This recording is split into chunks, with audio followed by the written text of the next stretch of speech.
नमस्कार दोस्तों, मैं सीएम मनोज गुप्ता स्वागत करता हूं आप सबका हमारे YouTube channel all about taxes पर। एमएसएमई पेमेंट रूल्स के रिगार्डिंग हमने काफी सारी बातें की और जहां पर हमने डिस्कशन किया कि अगर आप जो है एमएसएमई सप्लायर्स जो है इंटरप्राइजेज जो है जिनसे आप गुड्स या सर्विसेज परचेज करते हैं और ऐसे में टाइमली पेमेंट अगर आप नहीं करते हैं और वो जो बैलेंसेस है आउटस्टैंडिंग है एज ऑन 31 मार्च, तो ऐसे में वो बैलेंसेस जो है वो एक्सपेंसेस जो है वो आपको अलाउ नहीं किए जाएंगे, चाहे वो expenses in the form of purchases है, in the form of repairs है, in the form of other expenses है, किसी भी हेड में वो एक्सपेंसेस अगर आपने प्रॉफिट एंड लॉस अकाउंट के अंदर डेबिट किया है उसको जो है आपको अलाउ नहीं किया जाएगा at the time of filing income tax return. वो आपको जो एक्सपेंस है एड बैक करना होगा अपनी इनकम के अंदर और जो है उस पर टैक्स पे करना होगा।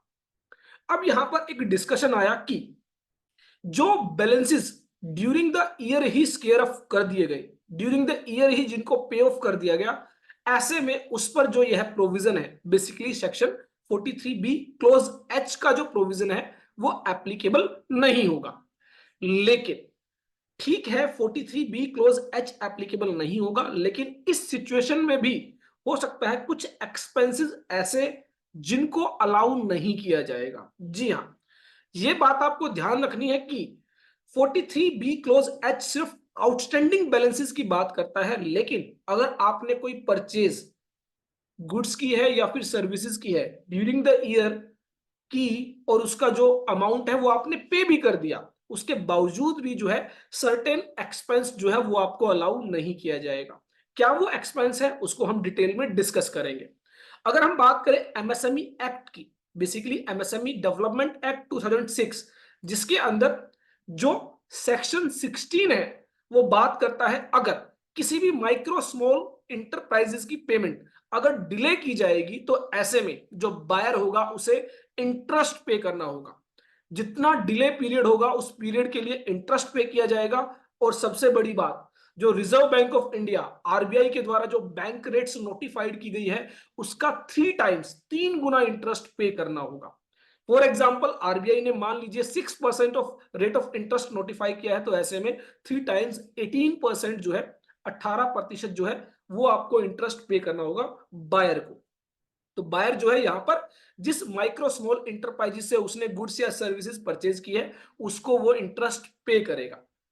और इसके अलावा एक और बड़ी बात, यह जो इंटरेस्ट होगा वो कंपाउंडिंग इंटरेस्ट होगा on monthly rest, means monthly basis पर जो इंटरेस्ट है वो एड बैक किया जाएगा और जो ड्यूज होंगे उस पर फिर से कैलकुलेट किया जाएगा। फॉर एग्जांपल मान लेते हैं 1 लाख रुपए की पेमेंट है तो उस पर 1 महीने का ब्याज लगाया जाएगा, फिर उस 1 लाख रुपए की पेमेंट के अंदर वो 1 महीने का ब्याज ऐड किया जाएगा और उसके बाद फिर नेक्स्ट मंथ जो है उस एडिड इंटरेस्ट के साथ जो अमाउंट होगी उस पर इंटरेस्ट कैलकुलेट किया जाएगा, दैट इज कंपाउंडिंग।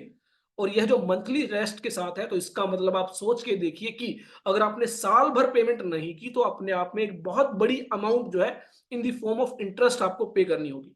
और ऐसा नहीं है कि ये जो इंटरेस्ट है ये वॉलेंट्री है, आपकी मर्जी होगी तो आप पे करेंगे और अगर आपकी मर्जी होगी तो आप पे नहीं करेंगे।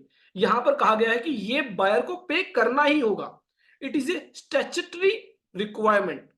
एक स्टैट्यूट एक कानून के तहत जो है इसको मैंडेटरी जो है यहां पर बायर के ऊपर जो है इंपोज किया गया है कि उसको पे करना होगा।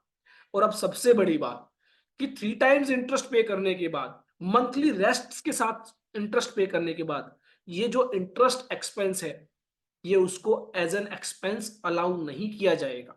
इट मींस ये इस ब्याज का खर्चा क्लेम नहीं कर सकता है अपने प्रॉफिट एंड लॉस अकाउंट के अंदर।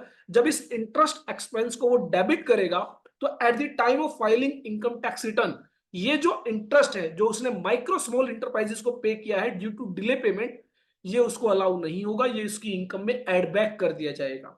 तो इसका मतलब जो लोग अभी तक सिर्फ परचेजेस और अदर एक्सपेंसेस पर ही लिमिटेड थे, उसके अलावा यह भी ध्यान रखना है कि अगर आपने डिले पेमेंट की वजह से इंटरेस्ट आपने पे किया है, ब्याज अगर आपने दिया है माइक्रो स्मॉल इंटरप्राइजेस को एमएसएमई एक्ट की वजह से, तो वो एक्सपेंस जो है आपको अलाउ नहीं किया जाएगा। तो सेक्शन 16 बेसिकली कहता है where any buyer fails to make payment of the amount to the supplier as required under section 10 the buyer shall shall means mandatorily उसको पे करना होगा, notwithstanding anything content in any agreement. आप किसी तरह का कोई avoidance agreement बना लीजिए कि इस केस में इंटरेस्ट नहीं पे करना होगा या इस रेट से इंटरेस्ट पे करना होगा, सभी एग्रीमेंट्स आपके क्या है, इनवैलिड है। And shall be liable to pay compound interest with monthly rests, means monthly basis पर जो इंटरेस्ट होगा वो आपके आउटस्टैंडिंग बैलेंस के अंदर एड बैक किया जाएगा और उस पर फिर से इंटरेस्ट कैलकुलेट किया जाएगा। And it shall be paid from the appointed day or as the case may be from the date immediately following the date agreed upon। तो जिस डेट से आपका बेसिकली डिले होगा, जो आपकी 15 डेज या 45 डेज की जो टाइम लिमिट दी गई है, जैसे ही वो पीरियड एक्सपायर होगा आपका जो इंटरेस्ट है वो एप्लीकेबल हो जाएगा। And at the rate 3 times of the bank rates notified by the reserve bank of India. और जितना आउटस्टैंडिंग बैलेंस है अलोंग विद दिस इंटरेस्ट वो पे करना होगा बायर के द्वारा सप्लायर को। अब बात आई कि ये कहां पर कहा गया कि ये खर्चा आपको अलाउ नहीं किया जाएगा। इनकम टैक्स के अंदर ऐसी कोई बात नहीं की गई है। एमएसएमई एक्ट में कहा गया है कि according to section 23 interest not be allowed as reduction from income notwithstanding anything contained in income tax act, the amount of the interest payable or paid by any buyer under in accordance with this act shall not for the purpose of computation of income under income tax act be allowed as deduction। वो allow ही नहीं किया जाएगा as a deduction for computing his income. तो जो buyer है जब वो अपनी इनकम कंप्यूट करेगा उसमें वो जो इंटरेस्ट का खर्चा अगर क्लेम कर रहा है तो वो उसको जो है एड बैक करना होगा, वो खर्चा उसको नहीं मिलेगा as per section 23 of MSME development act 2006। तो ये बेसिकली एक सेपरेट वीडियो आपके साथ डिस्कशन के लिए लाई गई है सो दैट कि अगर प्रॉफिट एंड लॉस अकाउंट में किसी तरह का भी इंटरेस्ट एक्सपेंस है तो वो भी आपको चेक करना होगा कि क्या उस इंटरेस्ट कंपोनेंट के अंदर कोई ऐसा इंटरेस्ट तो नहीं है जो एमएसएमई सप्लायर को पे किया गया है फॉर द डिले पेमेंट। और ऐसे में अगर वो डिले पेमेंट की वजह से इंटरेस्ट की पेमेंट हुई है तो एमएसएमई एक्ट के अकॉर्डिंग वो इंटरेस्ट जो है अलाउेबल नहीं है। तो आई होप मेरी यह वीडियो आपके लिए यूजफुल होगी और ढेर सारी ऐसी वीडियोस के लिए आप जो है सब्सक्राइब कर सकते हैं हमारे यूट्यूब चैनल को। आप ज्वाइन कर सकते हैं हमारे टेलीग्राम चैनल को जहां पर बहुत सारी केस लॉज, बहुत सारी यूजफुल फाइल्स आपको दी जाती है जिनको आप डाउनलोड कर सकते हैं। डेली टैक्स अपडेट्स के लिए आप हमारे व्हाट्सएप चैनल को ज्वाइन कर सकते हैं। इसके अलावा आप हमारी वेबसाइट www.allabouttaxes.in विजिट कर सकते हैं। अगर आप सीखना चाहते हैं, बनना चाहते हैं expert in the field of income tax, GST, TDS, ESIC, EPF, तो ऐसे में जरूर विजिट करें हमारी वेबसाइट और बहुत सारी डेमो वीडियोस आपको दी गई है, उन डेमो वीडियोस को आप रेफर कर सकते हैं। फिर मिलेंगे एक नई वीडियो के साथ। देखते रहिए, लाइक करते रहिए हमारे YouTube channel all about taxes को।